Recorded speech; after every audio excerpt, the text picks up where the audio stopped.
All right, we're live. I also I keep this YouTube window open for a second just to make sure it's like with the time lag that it's showing up on YouTube. So then once I hear myself, yeah, right. So if you have that open, if you have that YouTube window open, don't have it open because it'll be feeding. I do not. There you go. Cool. All right. Yeah. Broadcasting from the new Last Things headquarters in Glendale. I'm about to do a video. Welcome to the new spot. Once I get some more shit on the walls and it has less of a divorced energy over here. But welcome everyone. We've got Patrick Higgins here, great composer, guitar virtuoso, and conceptualist, as we're going to see. And what do I have to bring anyone up to speed on before Pat and I get into it? Sign up for the Patreon. It's down below. Like and subscribe is less important than the Patreon because I want like directly a trickle of money in here, which is happening. People are trickling in to the Patreon. But yeah, do that. Like and subscribe. Fucking Patreon link below. Okay, what's up, Pat? What's up, Charlie? Happy to be here, man. Yeah, man. I'm psyched you're on here. What's the town you're broadcasting from? Where you live now? I'm like basically like up in the woods outside of Hudson, New York, like northeastern New York. That's right. I heard it's I heard the word compound used. Is that accurate?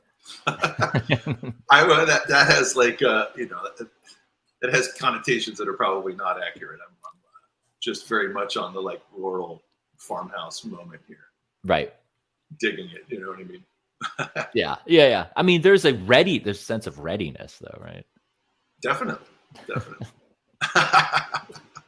I mean, there's a sense of readiness, like I think like living in the city more so. That I've found like after just years of being in primarily urban spaces like Manhattan or San Francisco or Brooklyn or whatever, it's like the experience of then transitioning into living in Hudson, New York, where I was for a while, which is sort of like a small city, but has very New York qualities in miniature, to then like living in the woods is a very decelerating vibe as far as just like the pace of daily life, which I have really appreciated of late.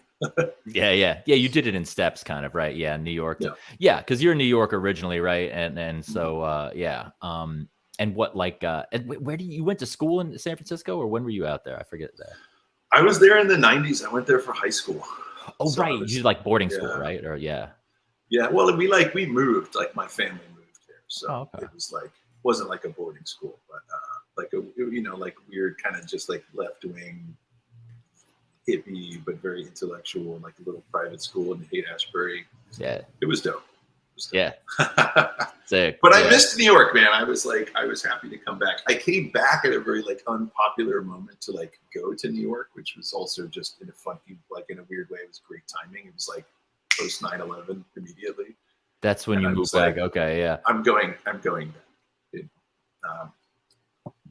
Damn. Well, you must have been young as hell when we were both, I guess, because you're like what, like 4 or 5 years young or something like that, like.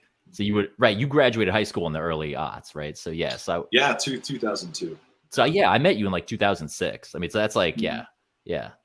Fuck yeah. I had just come out of college, I think, when we started hanging. Yeah. Yes. Right. So we met. You were playing in the band Animal, right? Mm-hmm. Super mathed out guitar virtuosity. Yeah. Definitely. We were very much in the same scene, right? That I mean, like very much now, but like kind of early on, like Z's. I mean, Z's was playing. That was before Extra Life, right? I mean, like original Recipe Z's was out and about and played shows with Animal and kind of just did. It's like to me, it was like Class of 06 was kind of totally. To me. I think of it because it was like you and like Ben Greenberg and then like all of Greenberg's friends from high school. Was kind of suddenly I was hanging out with these like slightly younger kids that had a fucking whole vibe going and stuff. And it was like, yeah. Oh yeah, for sure. And like, like Hunt Hendricks was like a year below me in school. We were in like the same, we were like both in the philosophy department together, but we were also doing this like music thing separate. The first liturgy tour was like him just solo with the guitar opening for Animal and Archaeopteryx in Yukon. Yeah. Tour, yeah. Like her now, not to, but not. Yeah, no, of course, but you know, I'm speaking to right at the time, right? So. Yep, fair enough. Yeah. I don't know how that. Actually, I don't.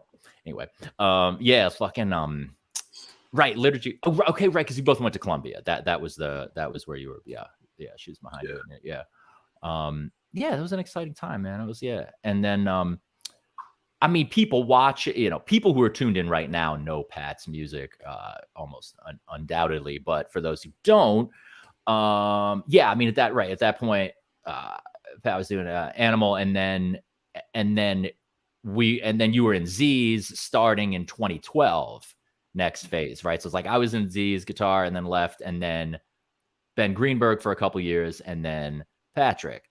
So yeah, man, Z's is like, I mean, there's like, I don't know if maybe lore is a little overblown, but like lineage, man. Lineage is the word. Yeah, it's like the Mingus big band, Right, totally. Blakey vibes, man. Yeah. Or but maybe maybe less turnover in a funny way. Yeah, I mean, let's say Napalm Death maybe is more the good, just like almost no original members, sick in every phase, basically, right? Right. Yeah. I love that. And Z's is coming. Well, I don't know if coming back is the right word, but you guys are working on new stuff, right? Like, yeah, we're working on new stuff, and like we did a bunch of like European road dates last year, which was great. Nice to just like get back into it in general, but that's also just true of like the practice generally. Last year felt like the first time sort of back to anything that was like to do with serious like performance schedules or touring or whatever, right, since COVID. So that felt good for a number of reasons, but yeah, we did some dope shows overseas last year. It felt really good. It's primarily just sort of like improvisational sets, but we never really do very like free improvising work in the band. Of course, like as you know, as a long-time member, it's like never been known as an improvising ensemble. It's like very self-consciously against that, because at first it was like, oh, free jazz. I'm like, they're just saxophones, man. You have it. It's right. That's it. Right. It's like, you know what I'm saying? It's like yeah. But and even now it's like seeing the sax, there's a lot of situations in which people are just like experimental jazz outfits. Like the presence of a saxophone doesn't like make something into jazz music. I know it's very weird, but signifiers, I don't know, it's like association. I mean, it's like, but, it makes sense. It's fair. I'm not like hung up on it, but I guess more like we've been integrating a kind of like improvisational style into the way that we've been writing since like around 2018 now. So using live, particularly like live concert improvisations around as a way to like rehearse and almost like develop the compositional ideas that we're working on more discreetly at home. So sort of like using the road as like open rehearsal, but doing it at a level where it registers like this could have just been composed music. So it doesn't come across as though we're like riffing. Do you know what I mean? Yeah, well, none of those things like Grain. I mean, Grain is totally live, right? Or that was a live. Yeah, I mean that doesn't come off at all as free improvised music, but it definitely comes off as deeply improvised. I mean, it's like you could hear that for sure. Yeah. I don't know, when you get certain technology and certain sounds tropes, it like prevents certain tropes of like improvised music, right? I mean, just like what you're doing. Like not just, I mean, sonically and just technologically, and like, Michael Beharry, what he was bringing. Totally. I think also just like developing a kind of like ensemble language with a group that you play with for a long time actually changes like what improvisation is to me. Yeah. And it's more like speaking that language than it is sort of like inventing a new language each time. Do you know what I mean? It's almost more like getting a kind of like ensemble fluency is to me more just like exercising a language you speak, as opposed to we're just throwing out the rules and like writing a new language on the spot, which I think a lot of improvisation like has that as its sort of underpinning to an extent. Yeah. That's like very much not the model in what we were up to in like kind of 2018, 19. But it led to like good results, and it's been a kind of a fruitful way, particularly for like Sam and I, to work on writing the new material. So until that's like out, the kind of live stuff that we're doing is definitely in that pocket. Yeah, sick, man. Yeah, coming out of the coves. What what were you doing writing wise? You must have been cranking out. Well, you've got something in the future. Probably you were working. That's yeah. I mean, a lot. We got a lot. There was like a lot going on then, writing wise, and also just like release wise. So I had also been like working on kind of post production and like finalizing a large like chamber music work called Toxin that came out kind of at the peak of the COVID moment, like late 2020. Yeah. So the first like phase of sort of heavy lockdown was like dedicated in a way to just like managing that crisis, like personally, socially, like we all did, but like work wise was about getting that record together logistically, getting the design put together and whatever. And it was like, that was a lot, but also kind of a perfect project for that moment because it was encapsulated a good number of years of like chamber music writing, and it was for 3 different ensembles. So there was like a work for Wet Ink Ensemble and for Vicky Chow and 2 cellists, and then a piece for string quartet. So like that felt also in a funny way like a very like social release to put out at the time, as it involved so many people other than myself. You know what I mean? Yeah. So that was dope. But yeah, I mean, for like 2021 and 22, especially getting back into like playing a lot of concerts, I did a lot of like solo touring last year as well.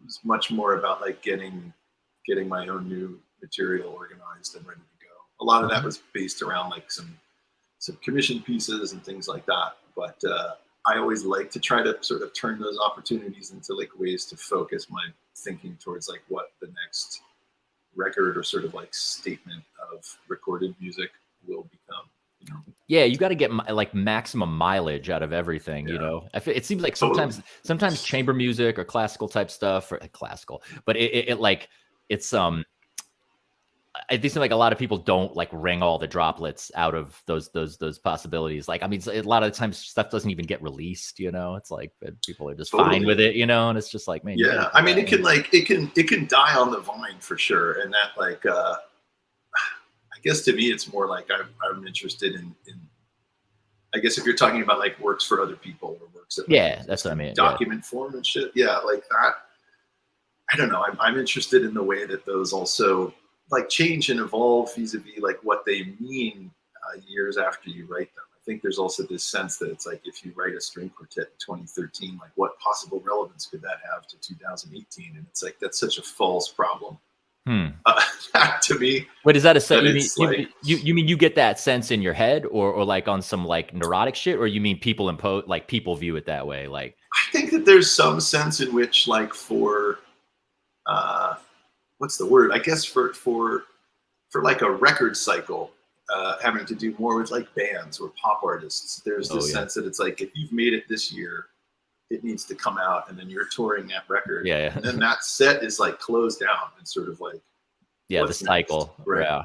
And I have no sense of that applying to works that I would write for other people or other ensembles. Like I don't feel that burden with it at all. In other words, like I think it's more exciting sometimes to like restage or have a work re-performed that I wrote 10 years ago than it is to like write a new piece now for an ensemble sometimes, because it's like you'll come to completely different decisions about like what the performance mechanics of the piece are. There'll be different people playing it. They'll bring different tactics and qualities to its execution.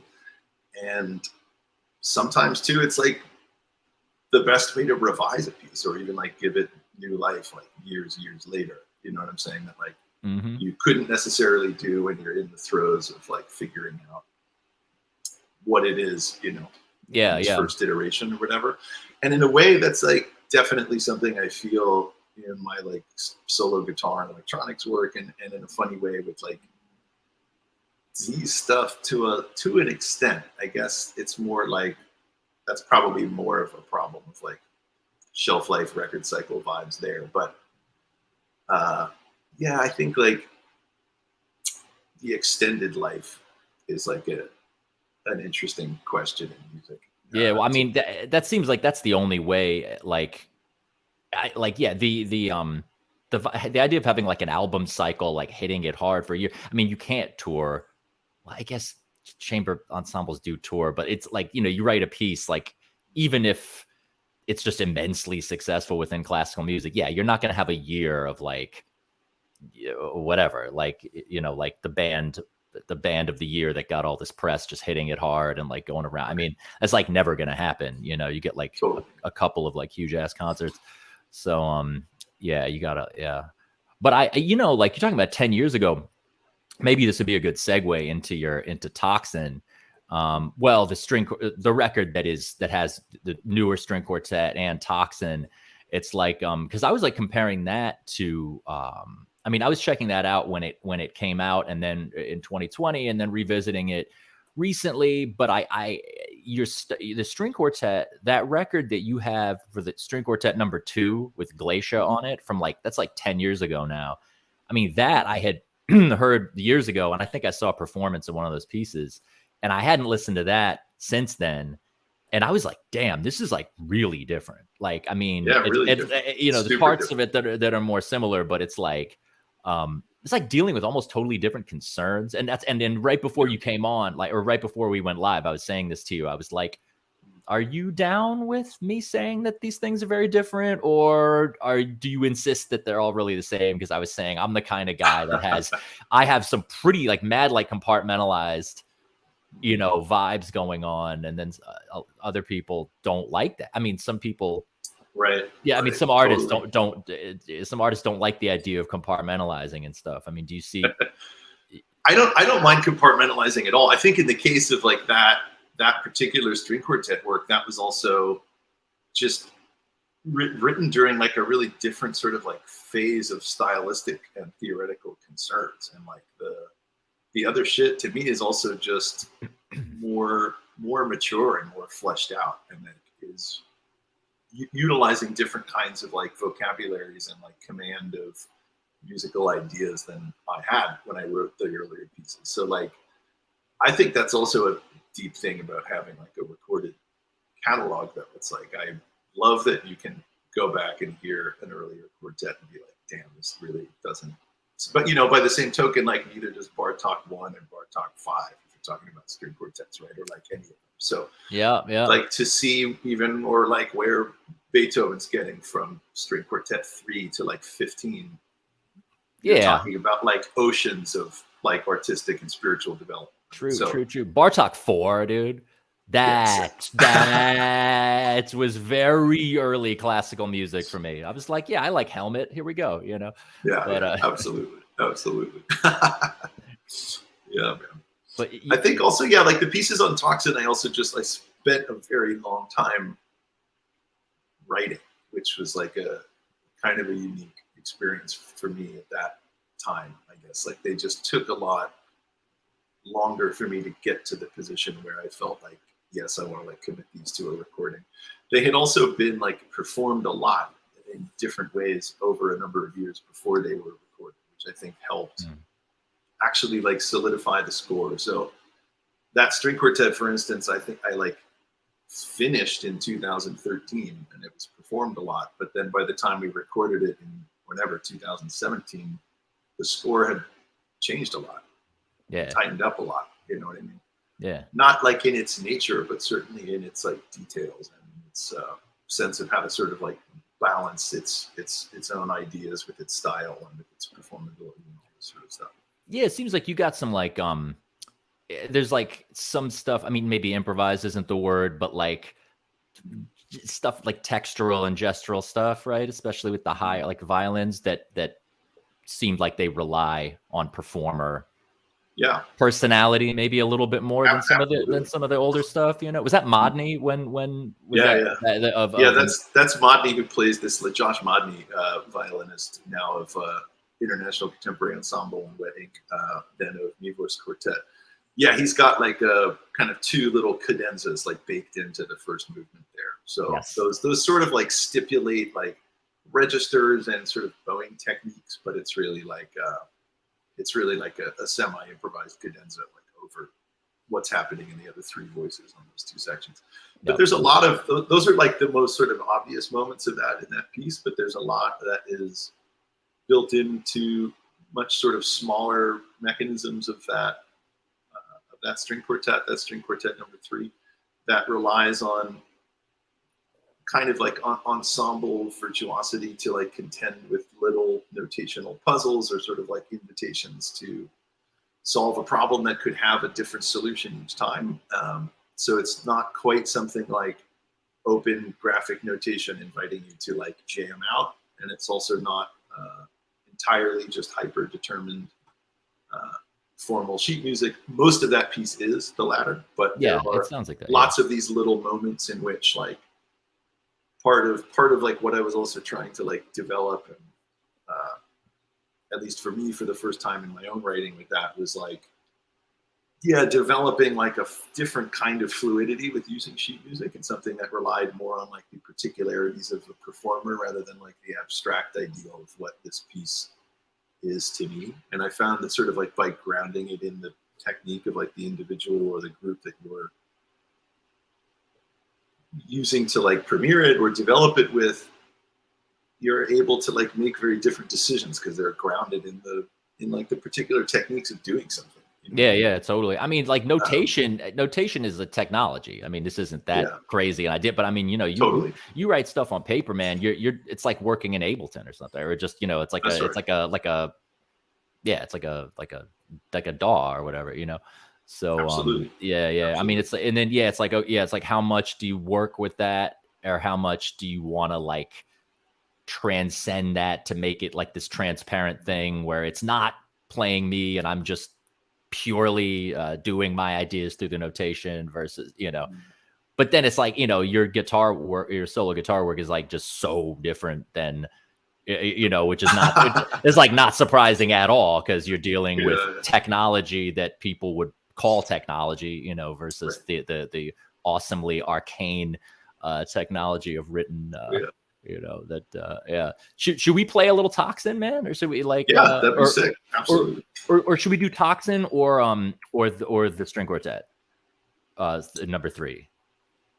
That's totally your call, man. Because I like the I like the for like the last movement of the burial one. Let's let's play that, because we've been talking about that string quartet, so it'd be nice to have a little bit of it up, you know. Yeah, nice. Okay. Oh, where's my Spotify tab? Oh, here we go. All right. Word. We'll do a little screen share. So what are we looking at here? We're looking at are we looking at so this is a double LP called Toxin that contains 3 pieces. One is like my string quartet number 3. One is the eponymous track Toxin, which was written for Vicky Chow, great pianist, and the cellist Mariel Roberts and Brian Snow, although more lately it's been performed by Mariel Roberts and Jay Campbell from Jack Quartet has been playing that part lately. And then the closing piece is called Empty Set Null Null, which was written for the Wet Ink Ensemble, former sort of like ancillary Z Squad now, and for a long time very much their own thing. Yeah. Wet Ink is one of the premier. I mean, just as far as playing like really like hardcore contemporary chamber music, man, they're holding down like a real hard edge that thank God is still in the mix.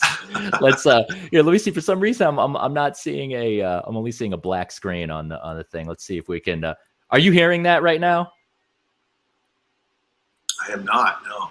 I like see it now while you're browsing, but then when you click it, it goes black. Let me see what's up with this. I'm gonna remove this shit, and then I'm gonna add. How is this? How am I doing? Okay, present, share screen, window, Spotify. Oh, maybe I got to do some. Maybe I got to do a fucking here. Do this not on the app, but in the actual tab. All right, let's get a little Toxin going here, man. How about this now. Yeah, why don't you play that fourth movement from the quartet? Okay, now you're seeing it. Okay, cool. All right, so let's bro. This gets edited out of the podcast, so you know we're not going to have this whack like lag here. But I don't know why is this not doing what I'm supposed to be doing here. Yo, I'm not sure if they don't let you do this shit anymore. Is that what the problem is? You're not even hearing this, huh? No. Yeah, maybe there's some kind of proprietary blockade. Is this on Bandcamp? It should be, yeah. Yeah. All right. Toxin. Higgins. Cool. All right. Let me share this other shit here. Okay. Share screen. Tab. Share audio. We're seeing some Bandcamp action. All right, tight. How about this? Are we hearing this now? Yeah, it's very faint, but I do hear it. Well, it's probably just... Is that a decent volume there? Yeah, I got there. All right. Loud enough? Decent? Yeah, let's do it. All right. All right, go. All right. All right. This is string quartet number 3 from the record Toxin, movement 4.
Hell yeah.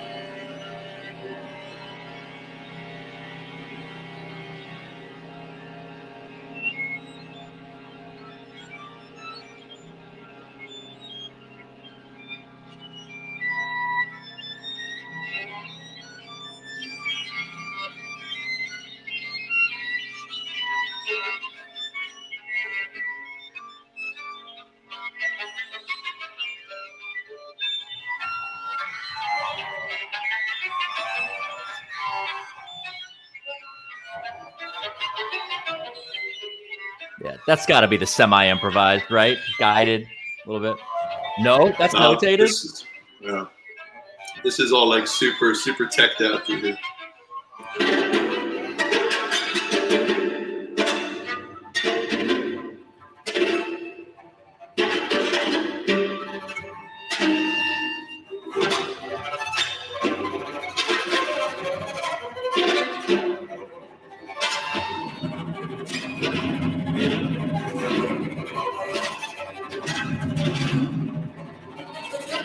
So the improvisation here is like slowly the cello voice played by Mariel Roberts, like overtaking that sort of like spectral harmonic interlocking fucked up loop that the rest of the trio is playing.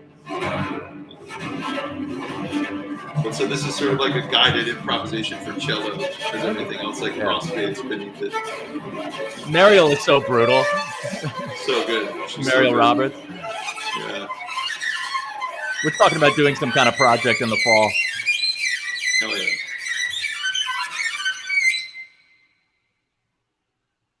Yeah, man. Yeah, I know there's like a few more minutes, but yeah. Yes, there you have it. Oh, by the way, yeah, Pat, do you have the comments up? Because if you click on comments in the corner, you can get people's people are commenting live. My dude Crom is in there. So far it's just Crom, but yeah, man. Because we take some questions later. So actually, yeah, the parts of that that are the parts of that I thought were improvised were not improvised, and sort of like vice versa. So that's super interesting right there. Yeah, I mean, to me, that sort of is a good illustration of part of what I was like articulating earlier with like what I think for me has been like one of my main interests in sort of like elevating my like notational practice over the last 12 years has been precisely to try to like develop a way of writing very determined sheet music in which like the most determined parts somehow feel the least determined. Mm-hmm. And the sort of free parts are so much like a part of a coherency and a language in the work that they don't register as improvised. But I like, in other words, like even your reaction there of being like, "Oh, this must be the free part." Yeah, and it's yeah. That's like one of the most determined sections of the whole movement. You know what I mean? Yeah. So that to me is like it's working. Yeah, totally.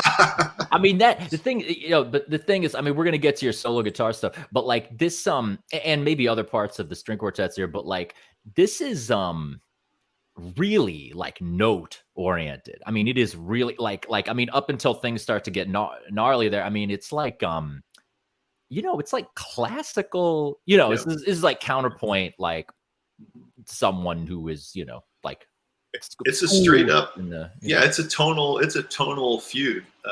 In a very very off like chromatic and grotesque kind of A minor, but it's like. That's also has a very particular position in the work. So it's the fourth movement. The first three movements are very, very much non-pitched for the most part. Yeah. They're much more about like liberating different kinds of like elements of noise, and where like string noise crosses over into the sort of like spectral harmonic frequencies of the instrument, and playing a lot with the sort of like liminal spaces in those instruments in particular. Like where does like bow pressure turn a really fragile harmonic into something where the fundamental is not even implied anymore, it's just completely gone, and it's like only overtone and bow noise and vice versa and whatever. So there's also to me like a thing that I'm like particularly kind of obsessed by in writing chamber music is like having a very I guess having like really narrative concern, like I see like one of the few things that can like justify that sort of work to me as being like almost engaged in a kind of storytelling practice. So um, to me, the like highly tonal and sort of like lyrical and very like melodic, melancholic turn at the end of that work is like very specifically to do with the way that it closes out the broader gestures of the full piece. You know what I mean? Okay. So like Yeah. out of context for sure, it's just like tonal kind I of know. like minor fugue with this like eruption at the end, but it's also like preceded by 20 minutes of really different kind of material, much more akin to like how the movement ends rather than like how it starts. Do you know what I mean? Yeah, totally. I mean, is it like, so this is interesting. Okay, like narrative, right? Storytelling. So I'm thinking like, all right, when you've got one of the things I wanted to talk about is just instrumental music. I don't know what I want to ask you about that or what I want to say specifically, but like that's a realm. I mean, I do vocal music. Once you're singing, it's very different. Maybe some people would disagree, but I mean, instrumental, just like socially, culturally, the vibe. So it's like, narrative.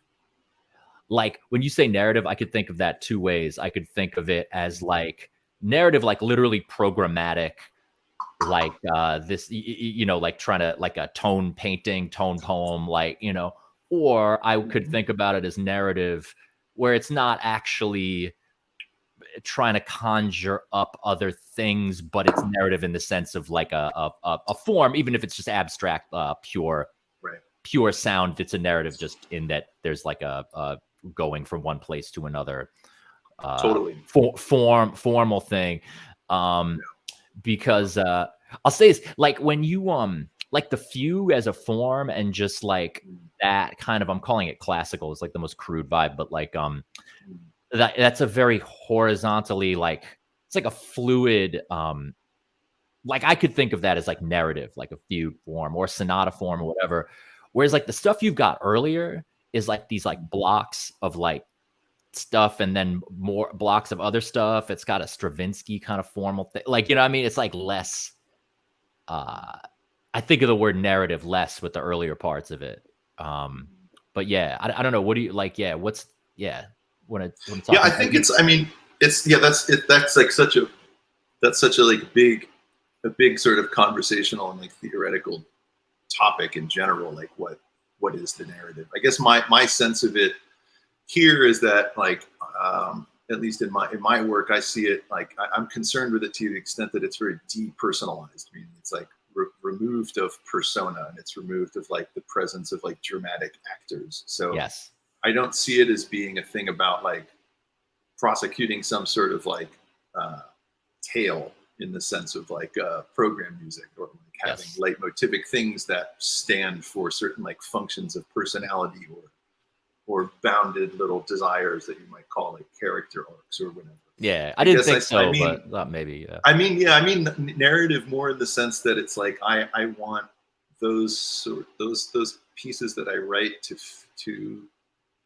it, and in a way the thought starts very simply. It's just like I would like them to like take the listener somewhere other than they were expecting to arrive when they started it. And so in other words, it's also like this sense of like a dramatic arc, and that there being this gift that music has to take you out of the world in a very, very real way. You're possessed by it. It like enters your body, right, and takes you over.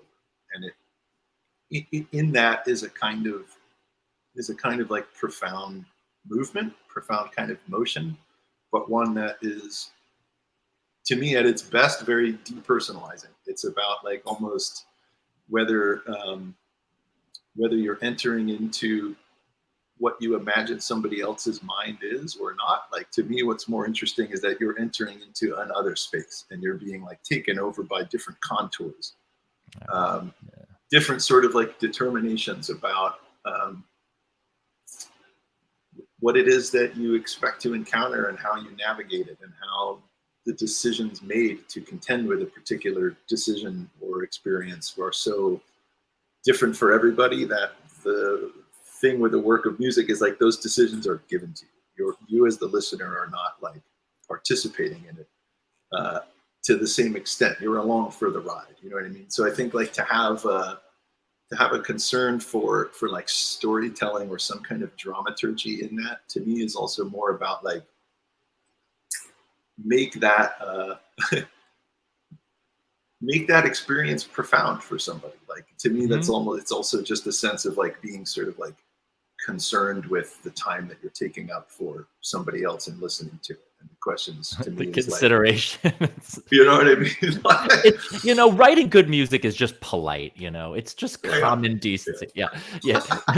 No, I think just a quick caveat, just especially with music that I think is like particularly on its surface, like upsetting to engage with. I guess that's where these things like become take on more of the point that I'm getting with, right? So wait, say that again, like with stuff that's upsetting, like that it's like particularly with music that's not like prima facie pleasant to listen to. Okay. That I think like having the concern for it being something that is like generous, not in the moral sense, generous in the sense of like you've put in the work to like make sure that this world that someone is entering is coherent, so that if they're giving the time to be with it, they're not going to be let down by its incoherence, and then the things in it that are challenging or difficult to kind of confront emotionally or psychologically, I think have like a better chance to operate on somebody and elicit different kinds of sort of reactions and experiences than if you're confronted by things, in other words, that I think are just using extended harsh techniques for their own sake, because they are harsh or because they are weird or because they are intense. It's like, I think that a lot of that work fails when it's not. Yeah. I mean, well, when it's not creating a world for you to step into. Yeah, I mean, I'm definitely not. There's nothing that you've done that I've heard has a like, you know, fuck the listener, like fuck you, kind of like, you know, confrontational, you know, in that sense, you know, it's like also, you know, it's like talking about, well, we shouldn't segue all the way into that yet, because you said you're talking about a world to enter into. Space is a word that I kept coming up with, like, you know, just in you're talking about your music, not outer space. I actually find outer space really boring and annoying, but no, space, like I don't know why, but like space, like the space to enter into.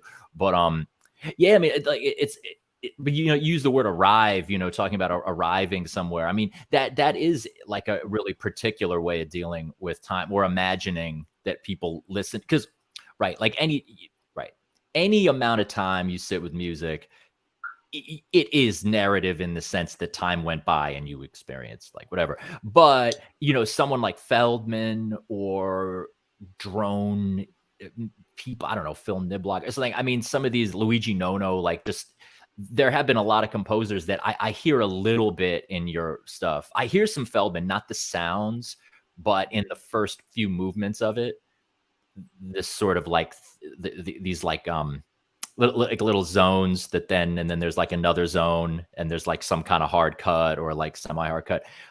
It seems like there are composers that do kind of try to subvert this sense of like linear time. I've heard a bunch of, I mean, people say that I want to subvert linear time and kind of fight against the quote unquote narrative aspect, you know, which I didn't necessarily get that from your work, but like, but there was a little of that kind of modular thing of like, you're not arriving.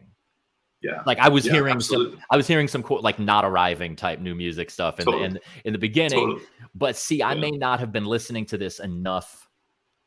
I may not have listened to this enough all the way through without breaks, you know, that might, you know what I'm saying? Because like, no, totally. I mean, I think though you also raised like an important point to speak to, which is that like I also don't mean to use the term narrative to suggest like linear time or gridded time or like striation or anything like this.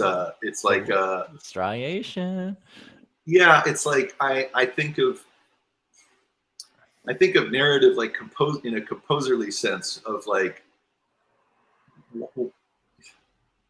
being concerned with how you're bringing people through the kind of environment that you're creating with your music, and that to me is not is not the same thing as being like concerned with the like metrics of linear or like narrative time in some kind of like storybook sense. Like, right. Yeah. Like sonata today it's form, Monday and then tomorrow is Tuesday. And so, yeah, exactly. Yeah. So I totally, and like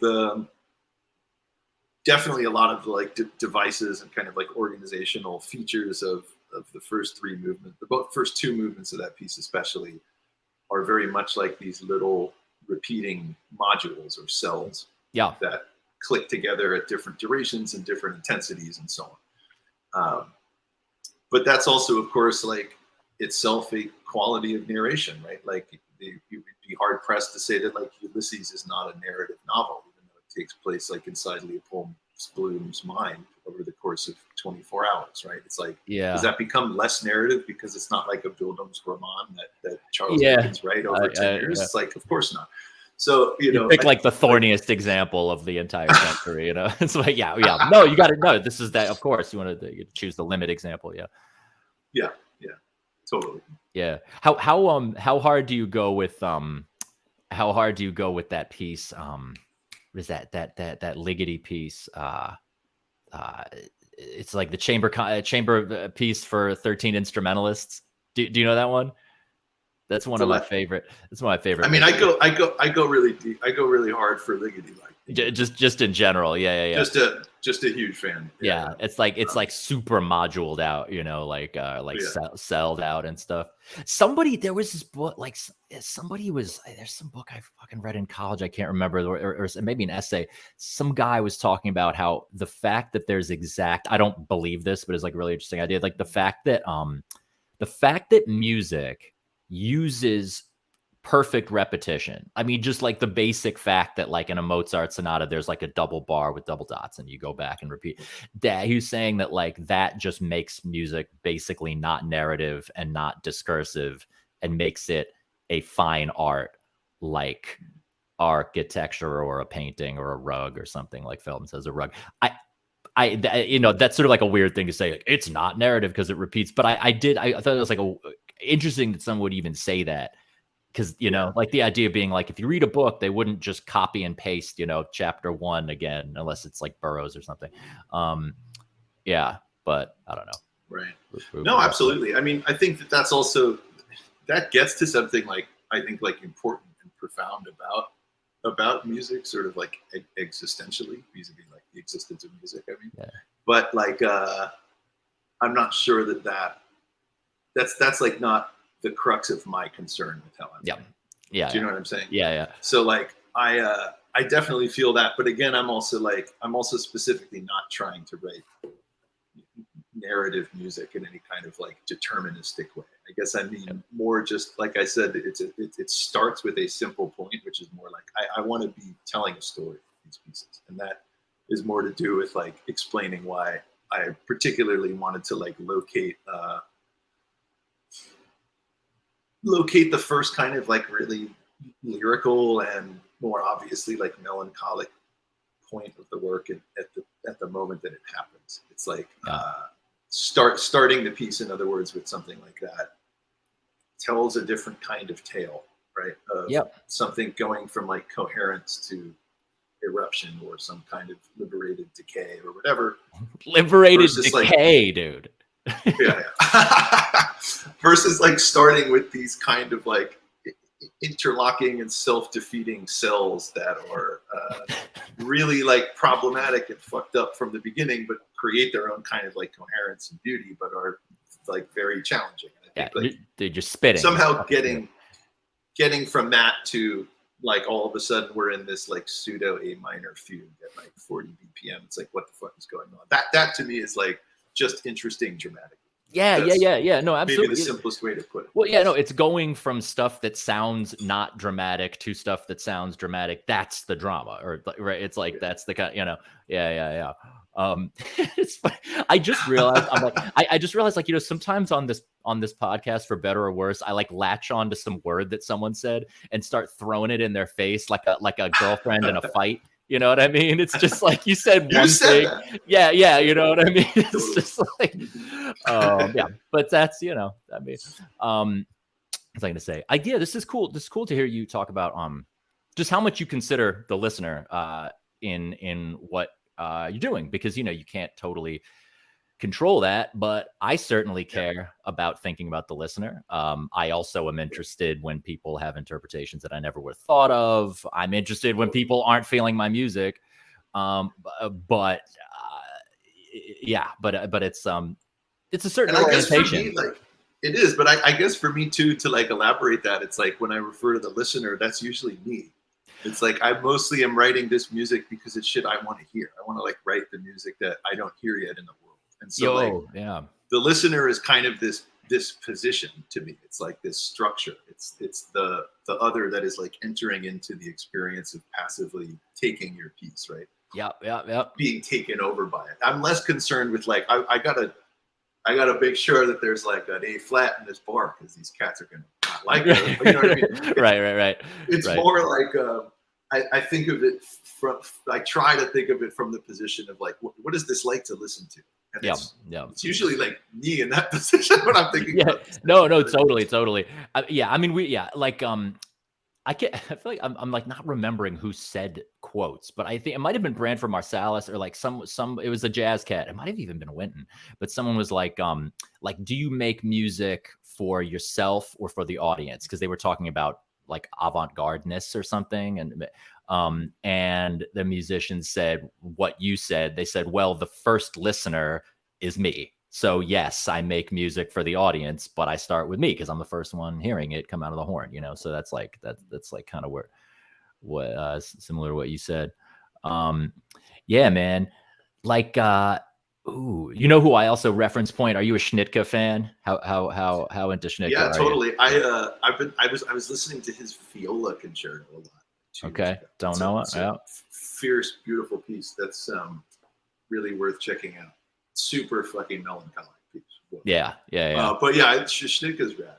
Yeah, he's totally, there's some I was definitely hearing that a little bit. Let's see, like, should we okay, so we got deep on the chamber. Should we check out some of your guitar work, because it's kind of like, you've been equally recognized for that. And it's like because like I knew you as a guitar player when we first met, like 2006, but I mean, you were basically at that point in the band Animal. I mean, it was really like more about like complex compositions and, virtuosity on an instrument, but you weren't doing anything with effects, really, I don't think. Right. No, super minimal. Yeah. And you weren't doing stuff with like samples. I mean, here, let me bring up Dossier here. And maybe while I'm doing that, just give like, you want to give someone the quick and dirty on what this solo guitar language is like. Yeah, I mean, it's like it's something I developed over like a long number of years, to be honest. So like really sort of started with a project I had called Bacchanalia, where I was doing these electroacoustic classical guitar renditions of like Bach and early music, but running a classical guitar through these effects chains that would kind of like fuck up or problematize like how I would play it. But as those sounds sort of like came back and interfered with what you were doing, and changed the way that you played, and that sort of like set me, I guess, down the path of getting interested in the way in which different like computer or analog processes can like affect with an A, like can affect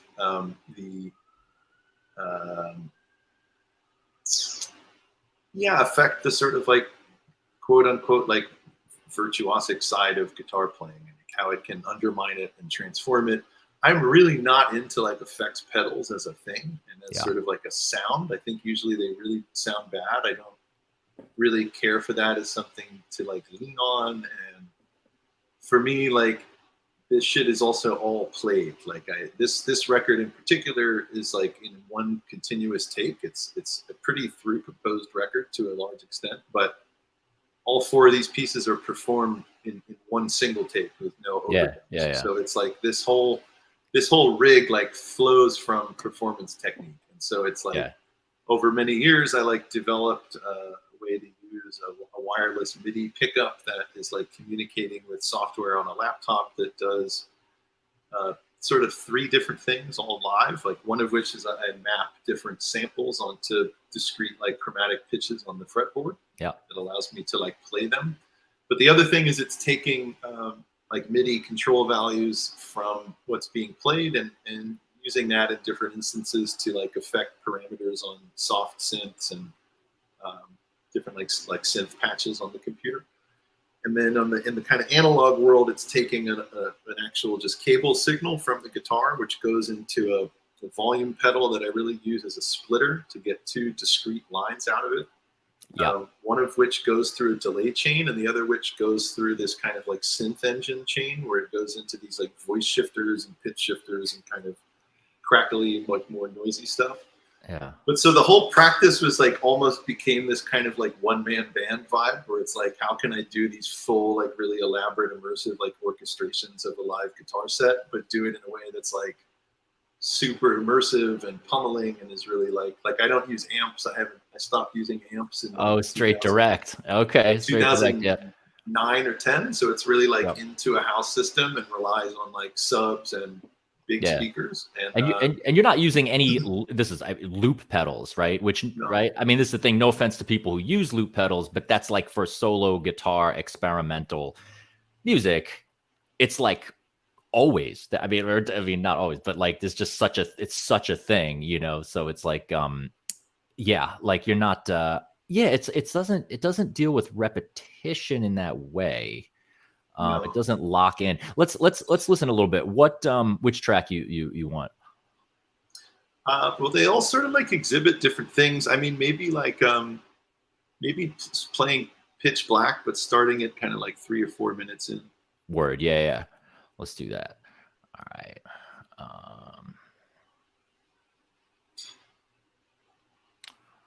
Cool. Let's get this going. You hearing that?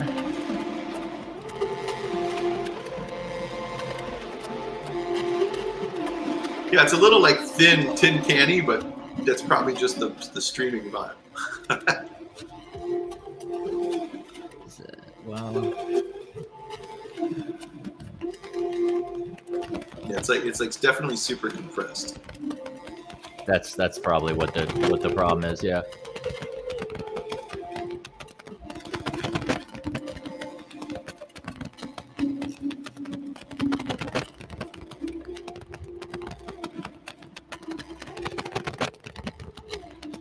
I could splice in a non-compressed excerpt from in the podcast. Anyway, I'll stop.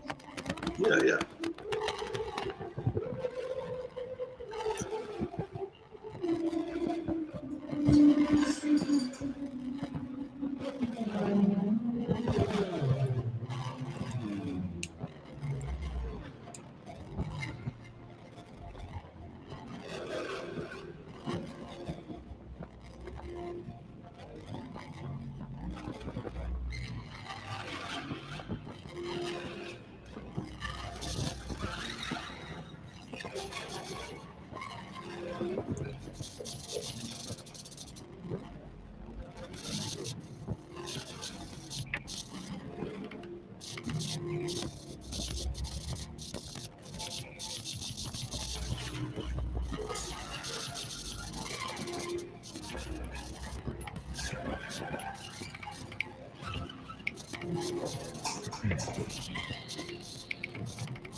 Okay, word. Yeah, let's talk about it, man.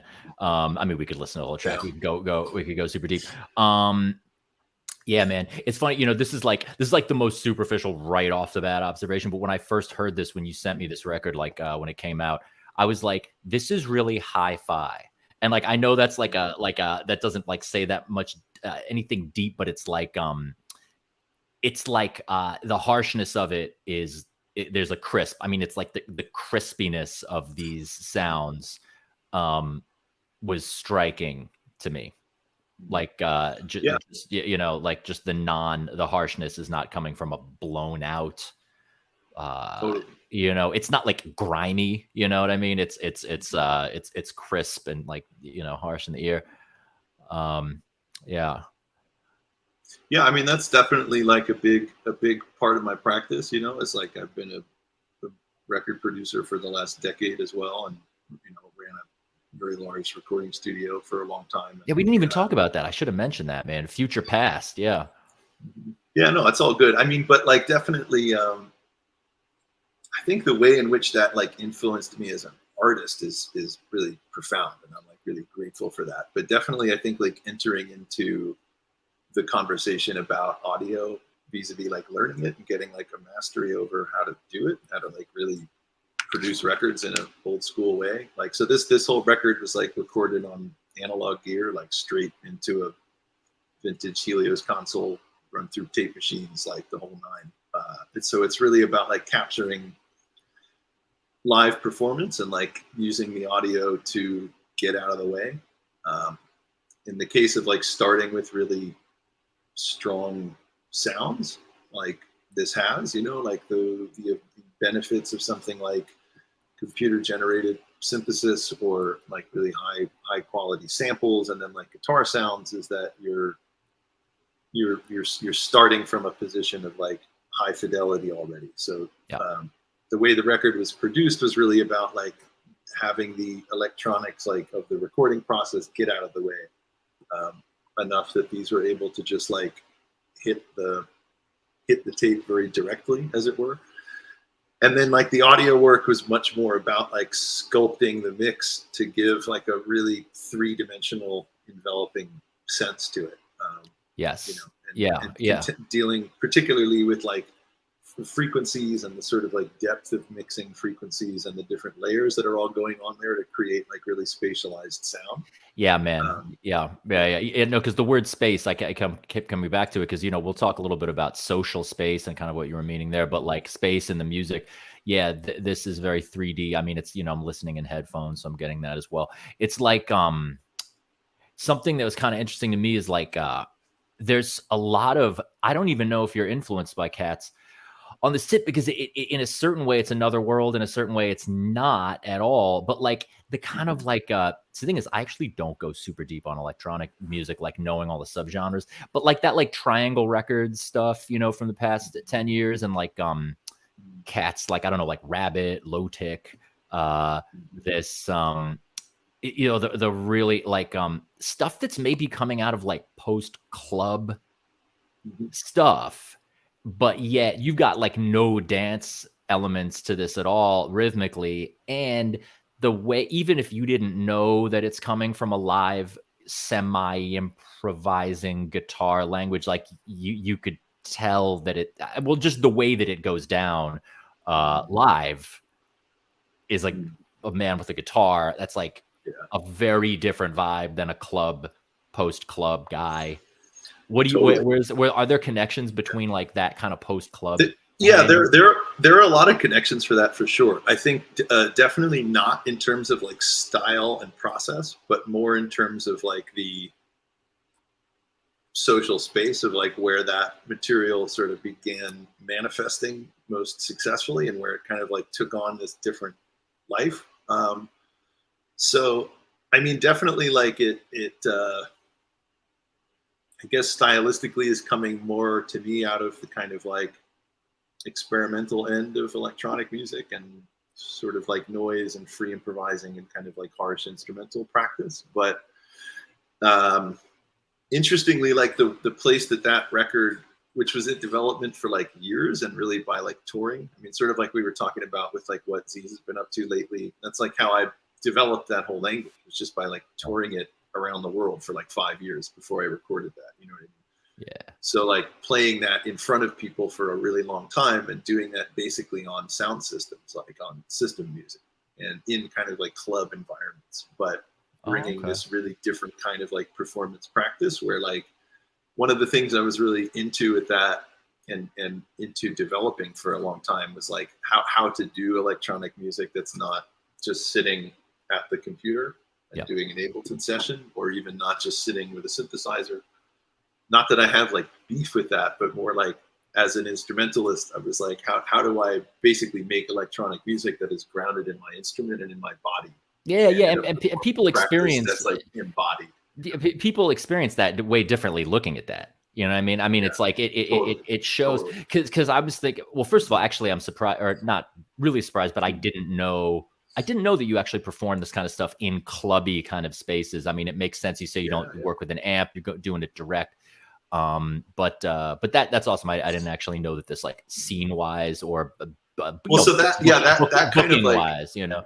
Totally. That factored in more after like it became the record. So like it was I signed with other people to put that out, which is like Nicholas Jar's record label. So he's very much like a, you know, experimental producer, electronic head, and like in that world is like a big cat, you know. So once that record was out, it like also then just led to opportunities of like literally I did shows like with him at dance clubs in Switzerland and shit. There you go. It's like he's doing a club set, and I would like hook up to these big speakers and play that for people who were like expecting to dance, which was really deep, man, and really fascinating. It's like an experience I really dug and got a lot out of. It's almost like the vibe of doing like confrontational music for people who are already like stoked on being confronted by your shit because they know it's like not confrontational. But doing that in like those situations, like definitely has more of a confrontational quality, but then the vibe of like winning them over with just like the experience of it is really deep and satisfying. And I mean, I think also just like on the audio side of things, it's like there's a part of it that I see as like being sound system music. You know, it's really like music for a big system, and like I just like that as a thing that I can integrate to a really like embodied performance practice. Like that's one of the things to me that's like unique about it. You know? Hell yeah, sub bass and stuff, which we're not getting on the headphones and whatnot, you know. But it's interesting. Like also, you know, the virtuosity I think about, you know, like because I'm thinking like, all right, like I know, you know, like we now know like what technologically what you're doing, and so we know like from that we're like, yeah, okay, this is virtuoso guitar performance. And if people see you play it, they're like, yeah, he's virtuoso guitarist. I wonder, like, if I didn't know that, like, what's my, I think, okay. When people see someone shred on guitar, they're like, they think and they experience mastery. They experience like labor. They're like, you got these chops, and it's like radiates work and shit.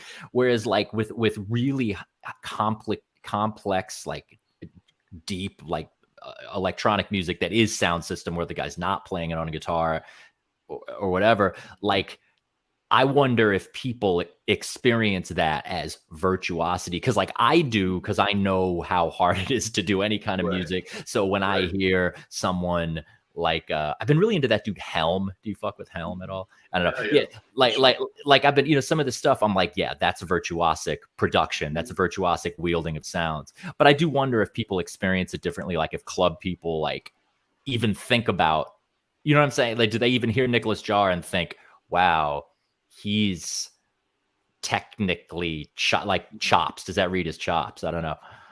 I think it depends on the setting. I mean, he's an extraordinarily gifted musician. I think it's like someone I've been extremely impressed by over the years, like especially just getting to know him and his work better. I would definitely characterize like his command over his own work and his like ability to use his instrument, which is the computer, as like very virtuosic. Oh yeah. The performance of it is not like physically embodied in the same way. So that's this like interesting disjuncture, right? Yeah. But I think like, I think to me, it's like, I like from the standpoint of, let's say, like when hearing this just recorded and not seeing it performed, I like that it's totally mysterious as to like where all of these sounds are coming from and what they are. I think that that's also, though, interestingly true when you see it live. I think like when a lot of people see me do that live for the first time, they're like, damn, I've never seen someone play guitar that way. That's crazy. But like, what the fuck are you doing? What is all of that? Right. It's still completely mysterious. You know what I mean? Yeah. And that's also like an aspect of it that I really like, is sort of like concealing the origin or the source of a lot of these different sounds. And like, I guess to me, that gets somewhat into the sort of like moral and political universe that I'm like interested in inhabiting in this record, which is like dealing with the sort of like really dark networks that both like underpin and outwardly wrap up and enshrine all of our behaviors and points of access to the world now. It's like this idea of there being like a sense of an origin, but never being able to get there and never seeing it, having just like the network express itself, and it almost doesn't matter where the thing is, because the thing is supplanted now by network. It's like pure function. Yeah, totally. Pure interconnectivity, pure function, and like total occlusion. But so finding like room for expressiveness in that is like, to me, a really fascinating challenge, and is also something that's like very contemporary, that I think has like moral dimensions vis-a-vis like how to live a good life in the world. And that's not to say like by listening to my record that's stupid, but it's that like I think it's attempting to like perform the task of navigating like a totally occluded world. I mean, I think beauty is moral. You know, I don't mean to get all the Greek about it or whatever, but it's like I do. Yeah, but yeah. I mean, so it was saying it, you know, to say it, that, you know, expression, to express oneself, or even to like talk about how to live in the world. At least you're talking about some level of agency. I mean, at least, you know, you're like making decisions. You know, it's like that's already pretty like not dystopian. You know, to even, but because you're kind of talking about like depersonalizing stuff, but still you know, being able to be expressive, you know, it's like a human subject and all this. Yeah, I mean, yeah. I think like, I guess that's part of the, I guess that's maybe like the challenge. That's like the problem, right? Is like contending with like what personality is in the age of like personality being so foregrounded to the extent that it's meaningless. It's become this like this thing that performs itself, and performs itself whether you're sleeping or awake or whether you're dead. It's like your Instagram continues on. Your presence is living on the internet where every time you go to sleep. Right, like right. You take Charlie a nap. Looker goes to bed, but like Charlie Looker is still out. Yeah. No, I wake up every morning. I'm like, did I get canceled or not? You know, it happens whether you're like, but you're also like dealing. You mentioned this a little just with the technologically. You know, you're like. So you're like virtuosically wielding the sound, like the MIDI, like the samples that are mapped onto the notes, right? But then you've also got this process stuff where the computer program is feeding, it's processing your sounds, and then it's a little out of your hands, right? I mean, you're giving. It was like an algorithmic thing, or what is the like? Yeah, sort of. I mean, it's like building like a soft synth is basically like it's just a way of saying like the computer houses the synth instead of like a big modular rig. Right. But like you'd have basically patches. So it still works in the similar way that a modular would. So like you have a rack of oscillators that are generating tones. They go through a bunch of filter banks and different kinds of frequency modulating processes that can be patched together, whether that's like an LFO or an FM or a ring modulator, whatever. Right? Those are all like examples of it. When you have something patched together, it'll be, let's say, building a chord that is based on these 5 pitches and throbs and crystallizes this way. But if it's taking information from the guitar in real time, that's not about pitch, but it's taking the MIDI information coming off those pickups. I can program it to then affect the parameters on that patch, as it were. Okay. Yeah. So that it becomes like fluid. So it would start as this big kind of churning, throbbing mess of shit, but all of the ways in which it's churning and throbbing can be modulated by the guitar. Yeah. But then the guitar tone itself is also doing something totally separate, which is like still just playing my guitar sound. That's like what's running through the pedals. So it's like you're improvising with and against the things that you are generating. And they're like coming from your improvisational determinations, and so it's really heavy feedback. Yeah, there's you're right. There's some somewhat indeterminate things, but it is like with these certain parameters of like how that MIDI, how you program that MIDI information to control these patches and stuff. So it's never totally running away with your shit. You're interacting with it, but it's not like you're setting off some chain of events that the computers then like you have to contend with it for like the next 5 minutes. It's not that level of abdicating. Ideally not. Yeah, no, it's not. But it took fucking years to like learn that and to like get that controlled to the point where I felt like I was in control. And you know what I'm saying? So like in that respect, that became like it becomes just another part of the instrument, and it becomes like just as much about like, I think pedals are cool only to the extent that you're great at using them.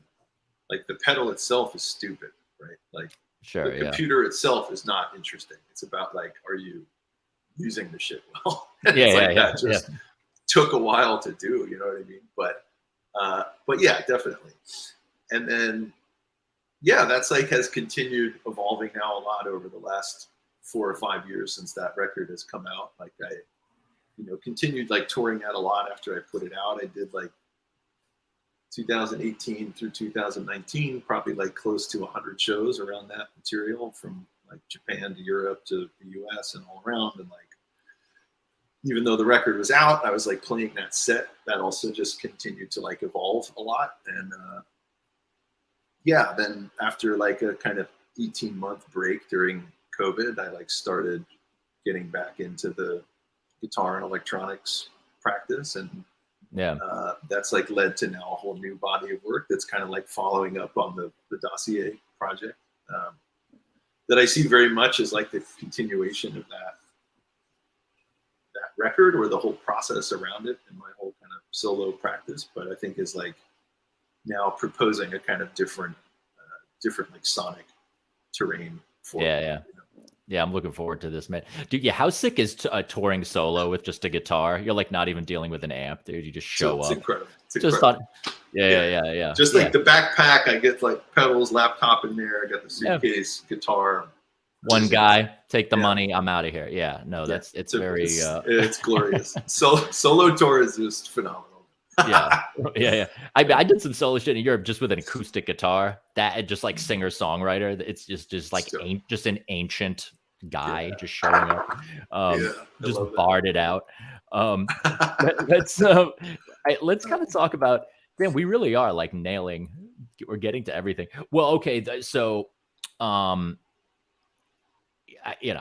I always say we're not going to do politics, and then it turns into like the most political thing ever. But we're talking. You do have. You said moral and political stuff, and it's like on the Dossier cover, you've got a prison. This photo of prison bars, man, and you're talking about social space. I'm interested in. I am interested a little bit in like you've got the Social Death mixtape, right? So that's like from like almost 10 years ago. What is that, like 2016, 15 or something? 2015. 2015, yeah. Right. Yeah. So you put out this thing, the Social Death mixtape, and your record label, or that you, I know you put out stuff on mostly other people's labels, but some of your self-released stuff is Social Noise Records, right? So you've got Social Death, Social Noise. I'm interested in what you're thinking that way. I talked to Sam Hilmer, and he talks about, I don't know if he's used those terms. I know he has relationships with those. I know there's some collective feelings within Z's, right? Shared. We went to the Russian baths last week and went like just deep as all hell. But yeah, okay, so right, so the Social Death mixtape. I don't know. You want to tell people what that was all about? Because it seems like it's still pretty relevant, man, to you, even though it's years ago. Yeah, totally. I mean, it's that was an interesting release that came out in 2015, but it collects. It's a chamber music mixtape. So that was kind of like the idea. So that's on this record label called NNA Tapes, dope label. Oh, word, yeah. They're killers. You know, of whatever, put out tons of epic releases. But it's a great label, yeah. The idea with rolling with them for that was like I literally like pitched them a like classical music mixtape. As like in the way that like an MC would put out a mixtape in between like full lengths, you know what I'm saying? That's like these kind of just like bricolage, like just a straight up mix of like here's some shit I've been up to. Yeah, that's not gonna, unprecious. Like, yeah, that's not going to land on a record, and so it's stuff like everywhere from it's a composed record for the most part, but there's also like there's a live recording from Oberland of like me and Milo's quartet, just free improvising for like 10 minutes on it. Oh yeah. There's like a piece for harpsichord and piano, and there's 3 pieces for solo violin, and then there's a piece where I like took from this archive like individual samples of all the keys on Conlon Nancarrow's player piano and wrote a piece like 4 samples of his piano called like Nightwalker, Deerstalker, and then there's like a piece for guitar and electronics. So it's like it's really a mixtape. It's like this smorgasbord, and I thought the idea of doing that for chamber music was like hilarious, and I never heard anybody doing that. So part of the idea in the title was like committing social death. Okay. People are not going to fuck with this. Like social death. Oh, really? So social death just means career suicide? Because like you know. No. I'm teasing. It obviously has other implications, but that I just thought that was like very funny to me. It's like a title for a mixtape of chamber music, straight up. You know what I mean? Yeah. But yeah, I mean, it is also definitely there's like. It's an interesting but difficult question because it's like I think I have a lot of profound opinions as like a theorist and like a philosopher and a person in the world and just like a human being, and I have a lot of thoughts about art as well, but I also am not sure how much I'm committed to the thought that like the works I make have programmatic meaning vis-a-vis those questions, right? It's more like I'm interested in the ways in which like those works can kind of like potentially create terrain in which to think, or like terrains that are about like opening up room to think and to potentially think differently. So maybe that's unsatisfying, but I guess I mean that like very honestly and very like very literally. You know what I mean? I think that in a way, some of the best things that music can do is just to afford one the time to step away from the rest of the concerns of sort of daily life and its like crushes and its problems and it's like things that are ultimately getting in the way of reflection. And in a funny way, like being a rational actor all day is very irrational. You have very little time to think when you're just like being rational all day, right? You're like, well, I should pay this bill. I should clean the kitchen. I need to go to class. I need to show up to work. And that's like instrumental. That's instrumental reasoning or working. It's instrumental reason, totally. Yeah. But I guess I'm saying there's this element of sort of like behaving reasonably that's incongruous with like deep thought, which requires sort of stopping that for a while, stepping out of that for a while. In a way, a kind of a social death. It's like you need to, I don't know, it's very unreasonable to spend like a week just thinking about something, but that's sort of like what philosophy or madness is, right? And it's like, to what extent can sort of like art making support that? Music is kind of one of the better things to support that, you know? It's like, it can be very inspiring to like go to the Sistine Chapel. It can be very sublime at best. It can be very inspiring to like go to a museum and see some really profound works. But ultimately, it's not quite the same as being like possessed by a new interior landscape that takes over your inner being for a certain amount of time, right? And I think that that's what music really does phenomenologically, and that I think when you're making music that's not about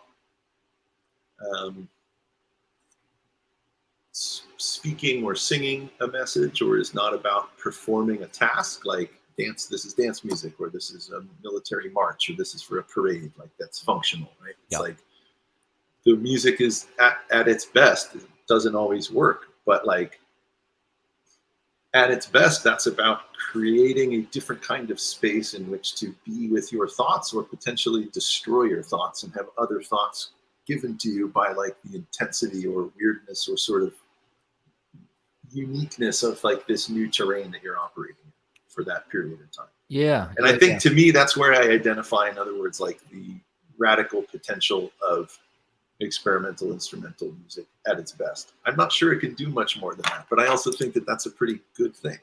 Yeah. So, I mean, it's kind of like, I mean, it sounds like, you know, you use the word moral and political, but it's like, in a sense, sounds like your number one, imperative, or like, imperative, like, it seems like the moral or political thing that you're really going for is like just difference, just getting to something else. Yeah. Because you right? Because you're talking about something new, right? Absolutely. New ways of thinking, rather than like, yo, people need to think this, like right now. Yeah. Right.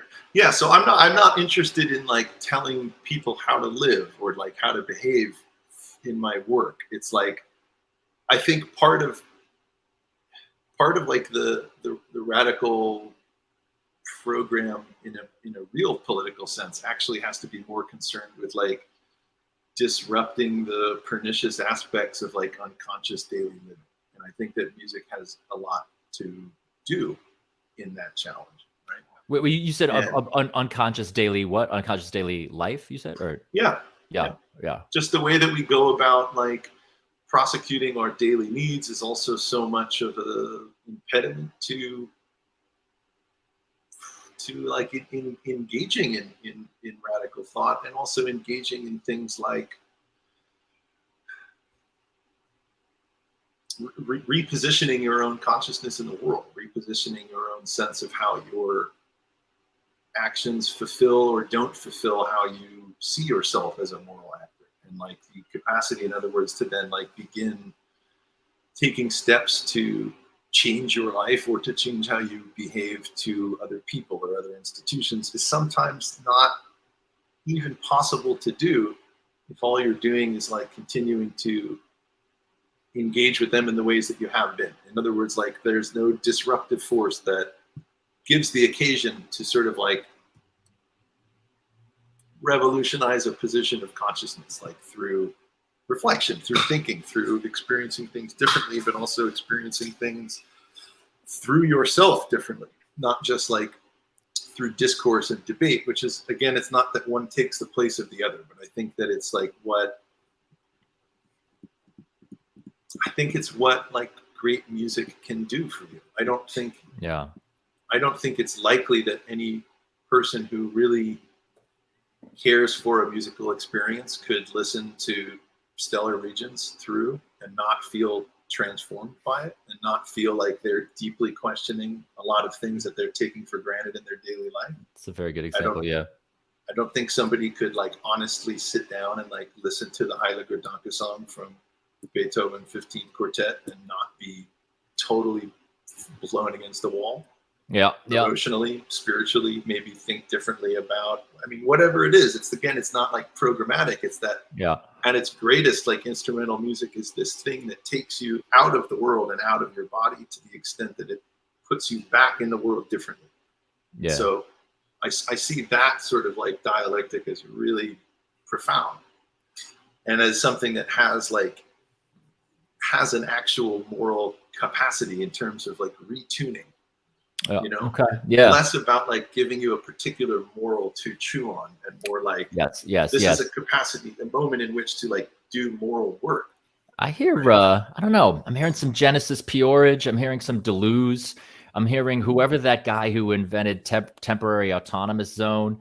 Hakim Bey. Hakim Bey. Yes. Who has never actually been I haven't even read that, but I just remember hearing about that when I was like quite young and first getting into out there stuff. And I found it very situationists too. I hear a little bit of that in what you're saying.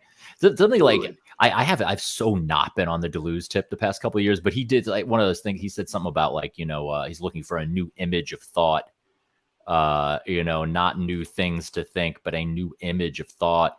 And then there's like, what else does he say? How, like philosophy is not his thought is not about what's true. It's about the question of how one might live. Is one of his quotes. I don't know. Yeah, but that's also like I really am very moved by that, but I also think that that's the foundational impetus of philosophy per se. It's only been very recently that that's become professionalized and like academized to such a degree that now it's like, well, I do the philosophy of this.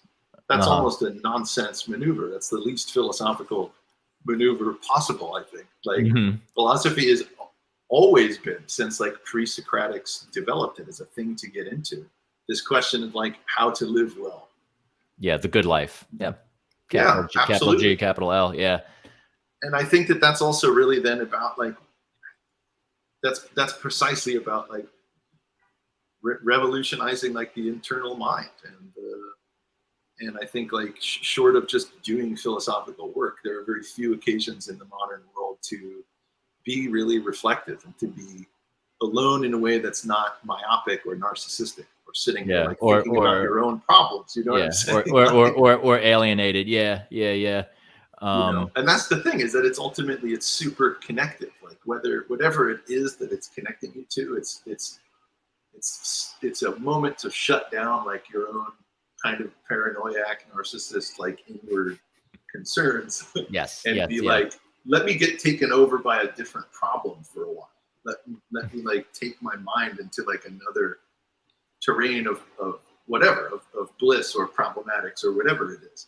But that like inherently has a kind of an interruptive dimension to, I think, what is a really sick aspect of modern life, which is like our very crushingly inner, our very like crushed inner sickness.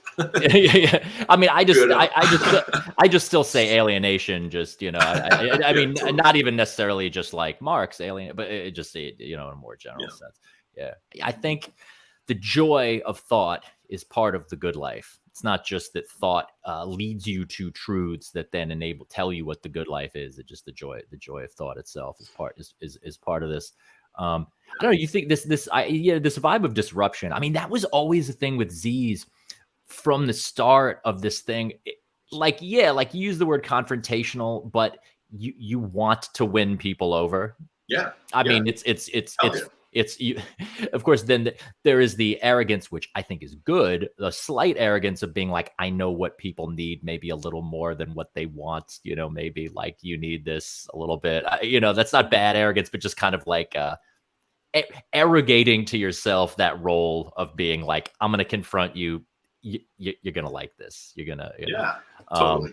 I think Z's was kind of like that from the start, because we'd be like, dude, people are going to hate this, but we know that they actually aren't, and you don't want them to hate it, actually, Yeah, no, totally. And I think I think making like disruptive or confrontational work is definitely not about trying to like not have people fuck with it and not make it. I think it's you know what I'm saying? It's right. I think in a funny way, like I would never name names about this, but I think a lot of that is like people get on that tip when it's like maybe their shit isn't burning.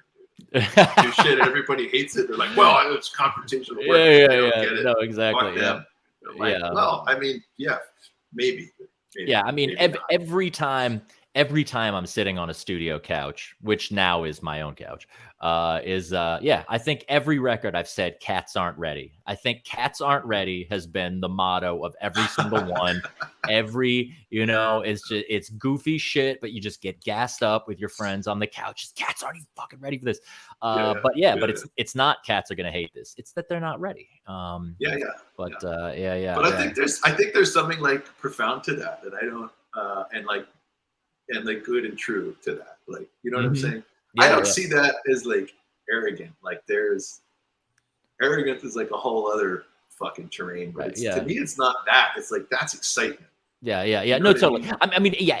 Anytime you use the word arrogant, it means that it's not warranted or not backed up. So for me to even say arrogant, it's almost perverse because But I mean, this thing about social space. I mean, Hilmer, when he was on the live stream, he was getting into this thing about disrupting social space. Like, dude, he even said at the Russian Baths, he even said, I mean, that's where the discourse, dude, that's where it's hitting, man. He even said that he was, and I was like not shocked, but I was surprised that he's at this point with it, where he was like, man, I'm more interested in dealing with social space in creative and ways than in music itself. And he said he realized that that music has always just been this kind of like one element of creating and disrupting and combining social space. And he was like, when he was on the live stream, he was talking about the beauty of, because he was running Hollow and ran Trans Picos, these venues in New York, if you viewers don't know. But he was talking about the beauty of like when you've got an act, like the later act after the bands, like there's the bands and then there's the dance hall DJ. And when they're loading out and loading in, like crossing paths, like literally having to load out your amps, going past the guys who are doing something totally else. Right. Like the beauty of that. Is that social noise? I mean, is that what Yeah, maybe. I mean, so social noise is a Hilmerian term, and that was the name that we came up with for like a small imprint of releases that for Z's. It's like for Z's only. Oh, okay. And so we did those just for vinyl, like limited runs that we would put out and we never put up on the internet anymore. But yeah, that was definitely a Hilmerian construction. But I think that your accounting of that sounds like an instance of social noise. Of social noise. Yeah. I would say that those are also definitely like interests and concerns of mine, but they are not like they don't like precede my artistic concerns. Right. Like I'm super interested in that shit to the extent of like when I get involved with like particularly like presenting like a large scale concert that I'm gonna like work on for a while. Then I get really interested in like, okay, how is this gonna transform a particular setting? How are we gonna present this in a way that's not just like, let's get on stage and do it. I think particularly for chamber music, less so for like my solo concerts, but like, if I'm gonna like be really involved in presenting a work like that, like that's when those concerns become really interesting. Interesting and vital to me. Dude, classical concert music needs razz pizzazz, man, more than anything, man. I mean, it is just starting from the most, I'm kind of like, I want to get into like lighting more, man. I like yes, that's been like my shit for years. I didn't fuck with that. Yeah, dude, immersive sculptures and projections. Yeah, I'm planning this quote unquote difficult new music project for the fall, not on some commission stuff, but on some band shit with like it's gonna be me and percussionist Dennis Sullivan and probably Mariel, like doing trio shit and me on guitar. And yeah, lights are gonna be a big, not big, but essential part of this. Because I got those DMX joints with the MIDI control and all that. So man. Hell yeah. Yeah. Yeah, man. I mean, like, I do. Well, it also sounds like, this social or this disruptive thing. It's like, it sounds like you're saying it's not just your music, that it sounds like it's not just a feature of your music that you're going for. It's like what music is for you, or what good music is for you. Like, that's like the point, right?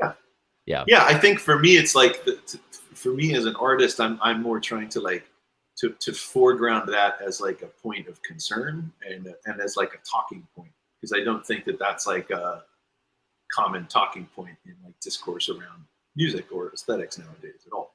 Yeah, it's kind of not, right? And so I guess like bringing up the canon examples of that are to sort of like make the point that like, yo, this stuff does operate like that.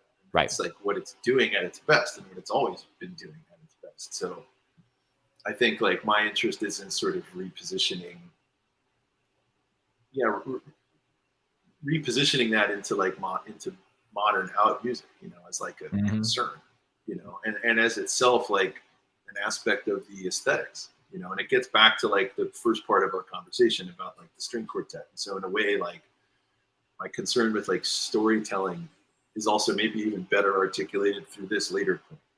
That it's sort of like that to me is when it's operating correctly. That's like when it's successful, because it's like when it creates a world that you can enter into that allows you to receive shit differently and experience shit differently and be confronted by things that you like weren't expecting and maybe not even expecting to like, but that they're creating the conditions for you to be affected by them in a way that's like successful. Yeah. I mean, I definitely, it reminds me of, but is totally not, or doesn't seem like the same as like a cage vibe where there's this voided out, kind of, I know his vibe on stuff was always something that I'm like, I'm glad that I know about this, but it's really not how I'm rolling. But like this thing of like, well, he's like this thing of like opening the, what do you say? Opening the mind, making you susceptible to divine influence. So I like that, but he's not using the word thought. And you know, the way you're talking about it, there is more of this active. It's not total like void style, like. Yeah, totally. There is, you know, you're not telling people what to think, and you're not even trying to get them to think XYZ specific thing, but that thought is still, it's not just an emptying. I mean, it like thought is something that you're into, people. Big time. But to me, that's doing, hell yeah. And I think that that's also a good way to like, you know, give a little explication for like how I think it does have like social and political function in that respect. Yeah. And that is what it is, that it's not passive in the sense of like divination, in the sense of like this Buddhist kind of opening up to nothingness. It's like, it is about, to me, becoming a different kind of social actor, becoming a different kind of, and not in the sense of performer, and like one who acts, like one who does actions in the world, right? Like, and that's why I was saying earlier, like it's also ultimately about like the return. It's like the shit takes you away and cancels you, but it leaves you eventually, and you're left there. But you should be left differently than when it started. I guess, like to me, that's the thing. I mean, there's like an Adorno quote that is a little tangential, but like offers another way to think about this point, which is that he's like, it is for the sake of the beautiful that beauty no longer exists, because it is no longer beautiful. It's the most Adorno'd out thing I've ever heard, man. Yeah, well, he said it. It's like, you know what I mean? It's like, It's like I can't write a poem now after Auschwitz. Really? Yeah. Oh, Jesus Christ. Wait, okay, but let's go. But that idea, in other words, of like he's invoking, it's for the sake of this thing, that the thing he's invoking is like no longer the thing that it is. Like it is for the sake of the beautiful that beauty no longer exists, because it is no longer beautiful. Okay. So in other words, like I see the work of making not beautiful music, in other words, as itself like for the sake of the beautiful. And like it is to me an experience of profound beauty, but it's not beauty in the sense of like the rose, natural beauty, or of like mimetic artwork, or of classical artwork, to the extent that, in other words, it's like confronting you with something grotesque. But in this particular moment, probably for the 20th century moment up until now, I believe that there's political value in repositioning like our relationship to beauty. Okay. And I think he articulates that very well. But I do see some like relevancy there to like this thread that we're like. Okay. Yeah. Okay. Well, at the very least, without even trying to grok that 100%, definitely you have it sounds, you know, you have a historical, you just situated what you're doing historically. I mean, to the extent that you're like, you're talking about what your relationship to beauty or is now. I mean, it's not like eternal, like the beautiful is the beautiful eternally, and we're reaching the sublime because the sublime is this one thing. I mean, you're like, yeah.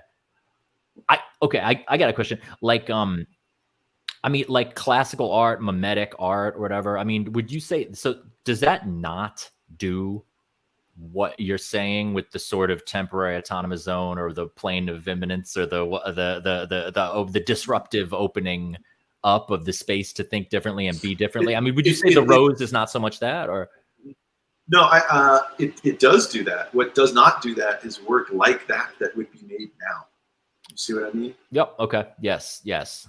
Yeah. So like a Haydn symphony absolutely does that. But could you imagine sitting down and writing a piece in the style of Haydn and thinking that it's like doing what Haydn? No, right. Absolutely fails. So in other words, like, and I don't mean that as like a way out of the question. I think like it's a great question, but I think that like, that's the best answer to it. It's like that work absolutely does that, but it's historically grounded. I mean, like, I guess in that respect, I'm definitely like closer to the historical materialist than the like Keynesian Buddhist. You know what I mean? Right. But there is to me like an element of mysticism in that. That's like the Benjaminian shit that I love. Well, yeah, I was going to say, man, I really want to come back to the Frankfurt School, man. I mean, that is really, you know, well, I tried to revisit Adorno in this book club on my Discord server, and I was just like, I fucking don't have time for this. I wish I didn't. I mean, just like the paying of the rent and everything, I just cannot. But just with the time. But yeah, Adorno, man. I mean, I love, yeah, the idea or the fact that there's mysticism in that kind of irony, and negativity. It's very negative. I mean. Right. I mean, just the vibe of the Frankfurt School cats, you know, but there's like mysticism, right. You know. Yeah, but it's negativity, but it's negativity like structurally, in the sense that like the point of, at least if we're talking about Adorno, like the idea of negative dialectics is like cancellation and elevation. It's like the point is to like recognize that you are living in hell. So you should, of course, want to negate that, right? It's like there's an aspect, in other words, of like liberational messianic politics wrapped up in the negative commitments. It's not just like a fetish character of being like dour and dark. And not to say that's what you're suggesting, but I just think that's an interesting talking point to like bring up. No, totally. Yeah. It's funny because We Live in Hell is like or it's maybe over by now, but for a couple of years that was like on Twitter, like very reactionary thing. You know, We Live in Hell is very much like we live in hell because feminism. We live in hell. ... You know what I mean? It was very, so it's interesting how like, you know, Adorno is like kind of from the opposite, or whatever, you know, from like a Marxist kind of tradition, being like we live in hell. Yeah, I mean, different assessment of what the hell is, you know.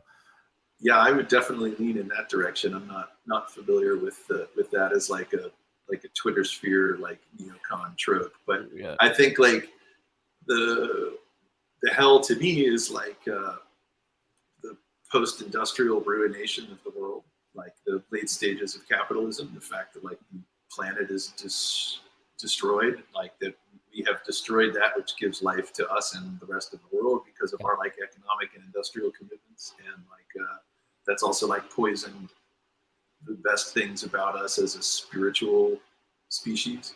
Yeah. So to me, like that is very much like a post-industrial revolution and post-World War II phenomenon. Yeah. Like this, the sense of like being in hell is like being amidst people who are both capable of the Holocaust and are also capable of doing what Ford Motors does, which is like not the visible Holocaust, but is really similar. You know what I mean? Yeah. Like mining poison and selling really horrific things as a fucking lifestyle, as a progressive lifestyle to the world for a century. Yeah. Meanwhile, like basically poisoning everybody and forever disfiguring the planet. Right? So it's like that's not what my work is about. That's the world. So to me, it's like, what can your work do to like reposition how people are able to see that potentially? Yeah. Because I think like there is a problem with vision. There's a problem around like how things even appear as available to comment upon or available to think about differently. They're all so filtered through this like hyper-mediated social terrain that is very unproductive and like really unhelpful for most people, I think. And so the question of like how to get out of that is also negative vis-a-vis like how do you cancel that? What's like the dialectical position on Twitter, like other than just deleting the app? Right? It's like, I mean, finding another space. Well, I mean, this is, I mean, this is a simplistic way, but I mean, just exit is a big part. I mean, the Extra Life lyrical concerns, my actually even doing this YouTube channel, as I said in like the very first video of where I'm like ranting about why I'm even doing this. It really is a lot of stuff, man, with this discourse, man, just looking at the discourse. And it's not just online, man. I mean, it's just having beers with people. I mean, I'm looking at shit and I'm like, there has to be another way, man. I mean, there has to be, I cannot be either of these things. I cannot even stake out a territory. I mean, I know I could, I won't though. You know what I mean? It's like, there's gotta be, I mean, this idea of a space for difference, like actual difference from everything that's going on, you know? Yeah, the idea of music being that is very, very appealing to me. Yeah. So beauty. I mean, you've got a vibe of beauty coming. This Adorno quote is so. Yeah. So your sense of beauty and ugliness or lack of beauty. I mean, I don't know. I mean, how much does that Adorno quote like directly go into how you write? Indirectly, for sure. I'm definitely not like doing like discursive philosophy when I'm like writing music, but it's like, you know, my Hunter. Yeah, for sure. Some people do, or maybe not. But you know, it's not. In other words, like the discursivity of it is not like foregrounded in my practice or in my process. I guess, like to me, that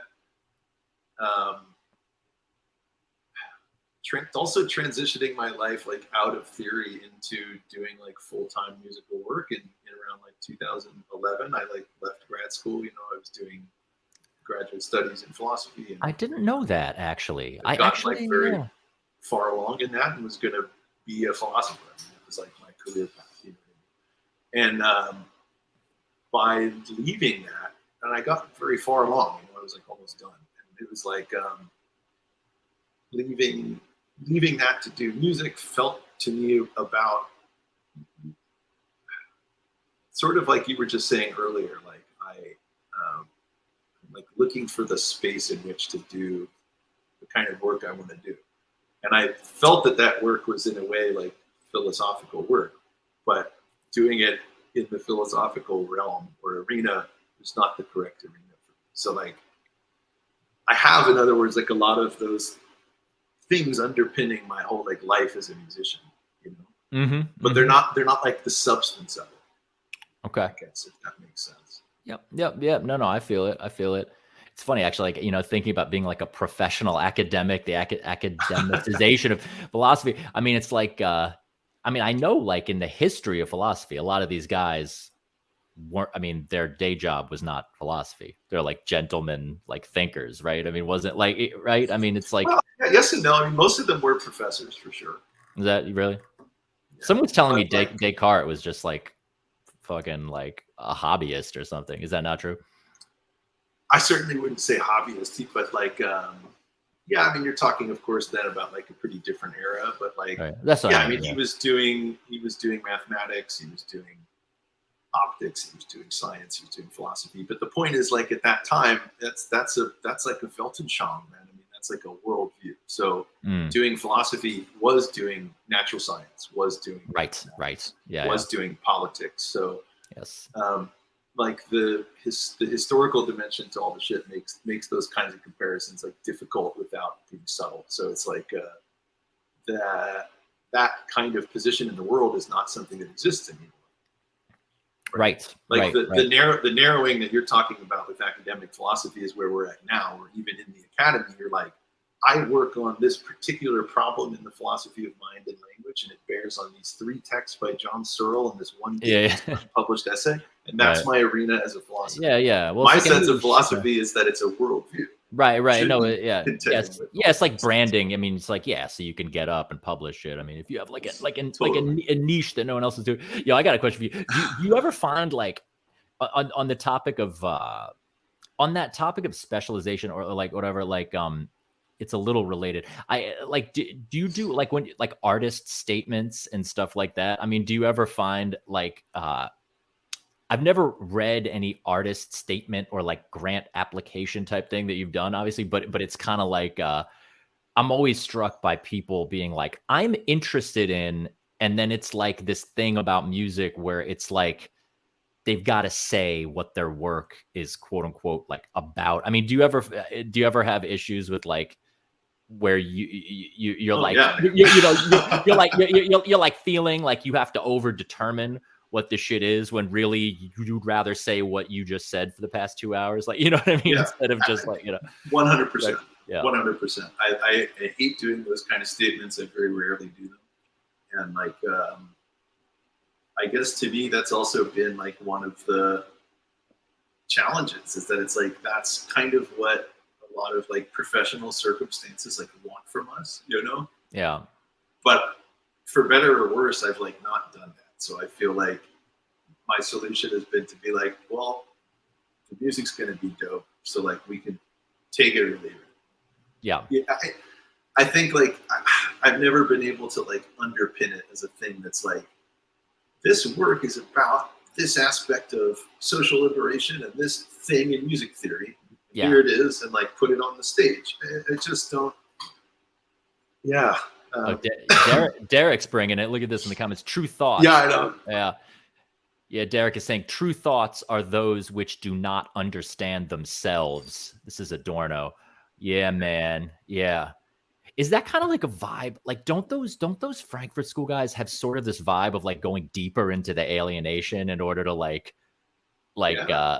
right? It's like this, like almost like Definitely the splinter in the eye is the clearest magnifying glass. I mean, yes, dude. Yes, that's another one. I gotta go back, dude. I gotta go back to this. About, like going inward to go out. With like the magnifying glass, of course, like makes the outer world closer and sharper. Yeah. But the image of the splinter in your eye is very somatic, very private, very like pain driven, very like, yeah. And right. So yeah, I mean that same kind of imagery is like very much at play there, you know. Yeah, it's almost I like love that. Like accelerating the contradictions or whatever, you know. I mean, I don't like if that's sort of a Marxist vibe. Totally. Yeah. Totally. But yeah, I think like the artist statement thing is difficult. I'm like, I enjoy like writing for sure, but I don't like writing about like myself or what I'm up to. So like the moments in which I've had to like write things about a piece, I do it reluctantly, but it almost never goes down that course. Do you know what I mean? Yeah, I mean, I have in the past loved writing about what I'm up to, etc. But my goal is to make my life so boring that I've got nothing to talk about. I mean, that it really is just carving out the sublime space, you know. Sort of that there's like nothing left. The self-reflection is, you know, like not even like interesting anymore. Yeah, totally, man. But yeah, it is funny, right? How much that's like, damn, that's just really a thing that like people want. Yeah, they like or the world just like wants that from you all the time. Yeah. Yeah, I mean, it's the thing. Like, I do love talking about what I do, but I mean, I really. I kind of resent the idea that it has to make like total sense. You know what I mean? Like I have to really know what I'm doing in that clear a way. Like, I don't know. It's yeah, but it's talking about expected to be auto fiction. Okay. I always hear about auto fiction. Yeah, I don't know. What is that sort of like fictionalized autobiography? Is that kind of, is that what that is? I don't know. Let's ask Tyler Bibby what autofiction is. I've only recently been only in recent past couple of years have I been crossing paths with the young literary world, largely just through online, and it seems like people are always like autofiction is like the trend or the trend that's now cresting or something like that. I don't know. Yeah, I'll have to check it out. Yeah. That definitely sounds like not like something I'm going to be getting into. I want to get out of this auto thing. Yeah. I mean, I'm right now just writing this next Extra Life record and like, you know, doing the lyrical thing, man. And I'm like, you know, how pointed do I want to be here, man? How narrative? I don't know. You know, I don't think instrumental music is ever going to be my main drive. But then part of me is like, yo, man, maybe I should, you know, maybe it's time. Maybe the second half of life is instrumental. I mean, that would be strange, but it might open up a little more space for certain things. I don't know. Well, I mean, you can do both. I mean, and you. Yeah, I mean, I'm already. Yeah, no, I'm already. Right, like I'm already doing both. But it's like, yeah, this issue of I don't know, just like vagueness. I mean, just like, you know, leaving space for people to like enter into stuff. You know, I mean, it's like I think I've always been into that, even when there are words and my personality and stuff. You know, maybe having like enough contradictions in there, enough tensions that you can walk into it and like sort of have some kind of suspension of the normal. Tyler says, yeah, people who write novels that are mostly about themselves and their friends with a very thin meta coat of paint. Right. Yeah, but I think he's right. That's also taken over like art making in so many disciplines now, where it's like everything has to be about the biographical narrative more than about the like quality of experience in the art. That's really like a problem in this moment. Like I think you see that in conceptual art, painting, sculpture, dance, cinema. Fuck, I mean, like big time. So maybe even less so in music. It's like but I think that's like a real shortcoming of like the contemporary moment. This kind of like biography mongering where it's like everything is relevant to the extent that it can be like justified by your biographical position. It's like lived experience and stuff. It's like, oh, I don't mean to, if it's your lived experience, you know, I don't know, whatever, but yeah, it's not to judge that. It's to say that like that shouldn't have to be the thing that determines the success or failure or relevancy of a piece of art. Right. Yeah, that's more what I mean. Yeah. That's like absurd, you know? It certainly can, but damn, to say that that's that I just think that that's been like overdetermined as like a concern.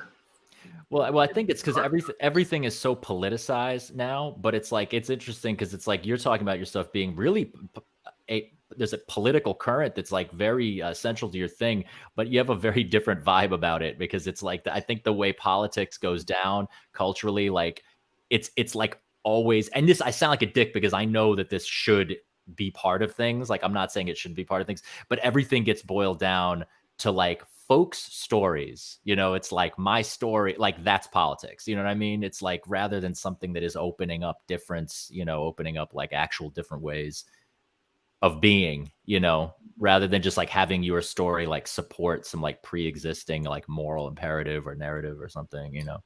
Totally. Yeah, absolutely.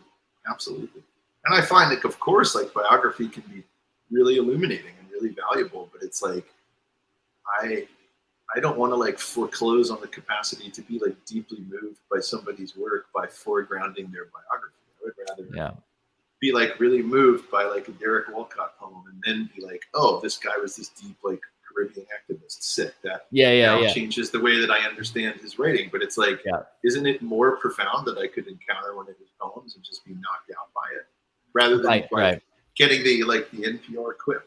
Like, the overly narrative, like that over determined narrative shit. I mean, it's all about like, can you quote unquote see yourself in the thing? It's like, is my experience reflected in this thing? It's like, obviously that's valuable, especially certain folks that will mean something more. But it's like this thing of like there's not supposed to be like anything universal about what you're doing. You know, everything's like your story, and like, can people relate to that? You know. And I think it's fine. I just think it's maybe it's just like a little too prevalent, right? It's like taking up that is just that concern is like taking up more space than it's worth. You know? Yeah, totally. So no auto fiction. Yeah.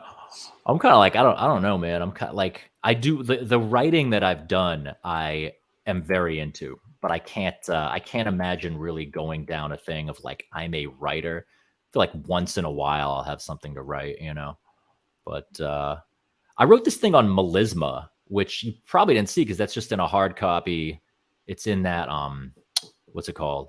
In that John Zorn Arcana collection book things. You know what I mean? I'd love to check that out. I mean, you've been like a melismatic practitioner, man. As long as I've been checking out your shit, you're dope at it. So I'm gonna send you. I'm actually. It's weird. I didn't send that to you. Actually, I should have thought of that. You should have been one of the first people I sent that to, man. I'm gonna send you the PDF. No pressure to check it, but you'll appreciate this guy. There's Bataille, there's Kristeva, there's Freud, there's Celine. Just cats are in there, dude. Yeah. I'm a cat guy, man. I'm a cat lover. What can I say? Oh yeah, amazing. Man. But yeah, please hit me with that, man. Yeah. Do you do much writing? I mean, like writing as far as like stuff. I mean, because being a philosopher or you were on that path. I mean, do you do anything like that? I did so much of it for years that I like really went the opposite direction and just like really focused on just writing music for a long time. But I do still write, and I've like been doing more and more of it in the last 2 years. It's something that I've like missed, and I'll probably continue like gradually getting back into, and maybe one of these days come out with like a little set of essays or something. But it's something that I love and that like I think I'm good at, but it's not something that has like occupied similar levels of commitment to my music in the last 12 years. You know what I mean? So it's like pretty occasional, but a little more so in the last few years, and that's been nice. So hopefully I can like find a way to. I mean, it's all just like there's so much to do every day. I know, man. I taught 9 guitar lessons straight yesterday in a row with no fucking lunch, dude. I do this on like most Saturdays, but 9 in a row is brutal. Those are each like an hour or an hour. 45, and then a couple of them are an hour. And then I went to play a free jazz gig with Mike Pride, which was fucking awesome. Oh yeah, you had the Mike Pride gig. How was that? Yeah, it was great, dude. It was great. We're gonna make a duo record. It's like you guys did Period back in the day. I still have that disc, man. The first one in the cardboard, or crazy, man. Yeah. We did fucking A show release. Dude, we've been. Oh my god, we've known each other for a long ass time, man. We were doing Period for a while. Yeah, we developed such a language together that was so sick. But then on this, we were like deliberately kind of like, let's break out a little bit. So now we're gonna kind of, it's gonna stray a little bit. I was playing more notes actually. I've become so much less allergic to jazz. Like having been away from it for so long, now I'm just like, dude, like Coleman Hawkins, like give me like just I just want to go back to like once you have the distance. I mean the shit is just unimpeachably good. It's like it's crazy, man. It's crazy. And it's just like it's also just like American canon at this point, really, in like the best way, man. I mean, that's like I don't know, some of the best art that ever came out of this country. Maybe the best art that ever dude, that's what I always say. I always use jazz as an example. I was like talking about being patriotic and how much I love America and how much like I'd be down to like hang this American flag on the thing like everyone else on the block or whatever. My friend was like, dude, how can you say that? I'm like, jazz, that's why. And they're like, yeah, but America's the evil side and that's the oppressed people side. I'm like, right, that's America. That's right. You know what I'm saying? I'm like, jazz is and America's also full of oppressed peoples. Like Americans are oppressed, right? Right, so like that's what I'm saying. Let's lift everybody up. Right. I'm like, that's who I'm talking about as being constituting the American art spirit. You know what I mean? So it's like you could be patriotic about that. Although I guess an American flag usually folks don't take that as referring to Coleman Hawkins, but just write jazz on it, man. Yes, dude. Yes. I fucking love that. I know. I'm gonna write an eighth note equals triplet eighth note on it, like just like this flag swings. God damn it! It's swinging flag. Yeah. We could leave it. You know what? We could leave it at that. I bet we could do a whole other hour, but I like two hours is I'm trying to sculpt things toward 2 hours. So that's a good duration, man. I think American flag with jazz written on it is good. Dude, thank you so much for coming on here. My pleasure. And yeah, man, it's this is probably the one where we got most successfully to everything I was hoping to get to. We actually did it. Actually nailing it. Yeah, man. So yeah, final thing, are you any performances to plug that are anywhere, because there's international viewership here, so. Yeah, totally. Nothing announced yet, but there's going to be like a ton coming. I'm not playing this summer. I just finished like a big show at the Clark Museum last month, so I'm taking the summer to just prepare for everything else. But nothing to announce yet, but there will be tons of tour dates from like October through June. So there's lots coming, and that will kind of kick off with like a big New York City show in October. But hell yeah, stay tuned, and more in Europe and abroad in that period too. So beautiful, man. But yeah, I'll be there at the October thing. You're gonna be in town anytime soon? Just like in town? Yeah. Word. Definitely. Okay. I'll be like I'm usually in and out every week or so. Right on. Yeah. Let me know. Yeah, if you want to get a beer or whatever. Yeah, I would love that. Whatever. Cool, man. All right. Awesome. Well, thank you, Charlie. Talk soon, great, Pat. Yeah. Thanks again, bro. Hell yeah. All right. Peace. Ciao, guys. All right. So yeah, my post statements. All I can say is, isn't he great? I always say that every time. Yeah. My only last things are just straight biz. Patreon below. Please subscribe. It's great to support, and you get goodies too. You get like exclusive guitar lessons and stuff online, things like that. And there it is. Right. Next week. Who's up next week? Next week, at the end of these things, I'll tell you. Next week is Sam Mickens, and we're going to be talking about Yukio Mishima. And I'm getting super hyped. This is going to be the beginning. This is kind of like a little season we're starting. I was like moving to New York and going through personal upheavals. I was kind of like out of the game on the YouTube and the podcast and stuff. So it's going to be, we're about to start like an every week phase that maybe I could start calling them seasons or whatever. So yeah, thanks for being in the chat. Hit me up if you want to be in the Discord or anything like that. And be well till next week.